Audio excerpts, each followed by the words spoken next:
Halo teman-teman, selamat datang di video kami dari kelompok 1 yang beranggotakan.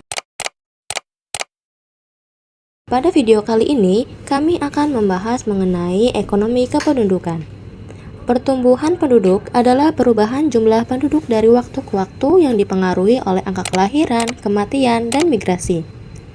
Saat jumlah penduduk terus meningkat, kebutuhan masyarakat juga ikut bertambah, seperti kebutuhan pangan, pendidikan, kesehatan, dan lapangan pekerjaan. Selain itu, banyak masyarakat yang melakukan urbanisasi atau perpindahan dari desa ke kota untuk mencari kehidupan yang lebih baik. Namun, jika urbanisasi terjadi terlalu cepat, hal ini dapat menimbulkan masalah seperti kemacetan, pengangguran, dan kepadatan penduduk. Menurut teori Malthus, pertumbuhan penduduk ini dapat lebih cepat dibandingkan pertumbuhan produksi pangan. Karena itu, diperlukan pengelolaan penduduk yang baik agar kesejahteraan masyarakat tetap terjaga. Nah, selanjutnya kalian tahu nggak sih pertumbuhan penduduk dunia ini merupakan fenomena yang berlangsung secara dinamis dari masa ke masa. Populasi dunia membutuhkan ratusan ribu tahun untuk mencapai 1 miliar jiwa. Pada bagian ini, kita akan mengkaji bagaimana tren pertumbuhan penduduk global berkembang. Secara global, pertumbuhan penduduk dunia terus mengalami perubahan yang signifikan dari waktu ke waktu. Pada tahun 1968, laju pertumbuhan penduduk dunia pernah mencapai puncaknya yaitu sebesar 2,1% per tahun. Indonesia sendiri di akhir tahun 2023 sudah mencapai 278,7 juta jiwa dan diperkirakan naik sampai 290 juta di tahun 2045. Pulau Jawa masih jadi pusat pertumbuhan kota terbesar. Urbanisasi jadi fenomena terbesar. Setiap tahun ribuan orang pindah dari desa ke kota dan Jabodetabek menjadi contoh nyata tekanan besar pada transportasi, perubahan sampai layanan publik. Dampak pertumbuhan penduduk terhadap pembangunan. Pertumbuhan penduduk adalah fenomena yang bersifat dua sisi, dapat menjadi aset maupun beban bagi pembangunan tergantung bagaimana pemerintah dan masyarakat mengelolanya.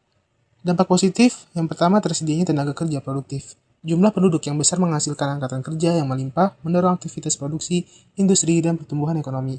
Yang kedua, bonus demografi, ketika proporsi penduduk usia produktif 15-64 tahun lebih besar dari usia non-produktif. Negara dapat meraih percepatan pembangunan ekonomi yang signifikan seperti yang sedang dialami Indonesia. Dampak negatif yang pertama, tekanan pada infrastruktur. Pertumbuhan penduduk yang pesat melebihi kapasitas jalan, air bersih, listrik, dan permukiman, terutama di kota-kota besar.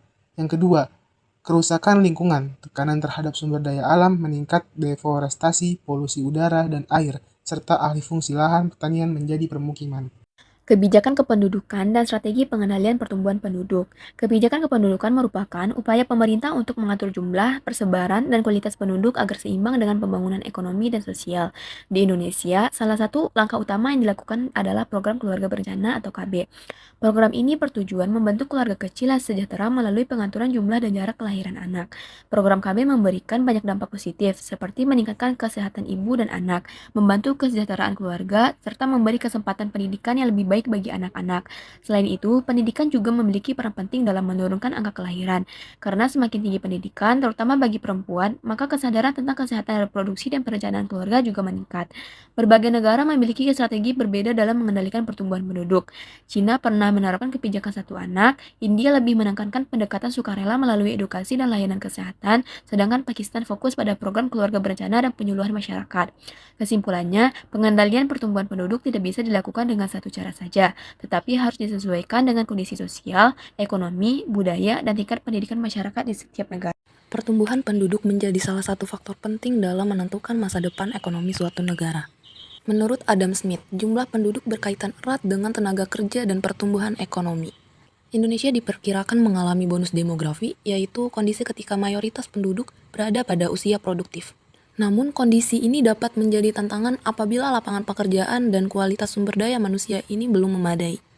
Indonesia juga menghadapi peningkatan jumlah lansia akibat meningkatnya harapan hidup dan menurunnya angka kelahiran.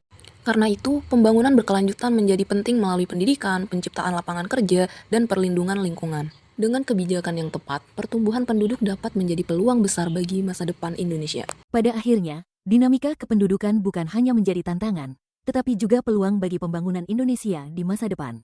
Sekian video dari kami, Kelompok 1.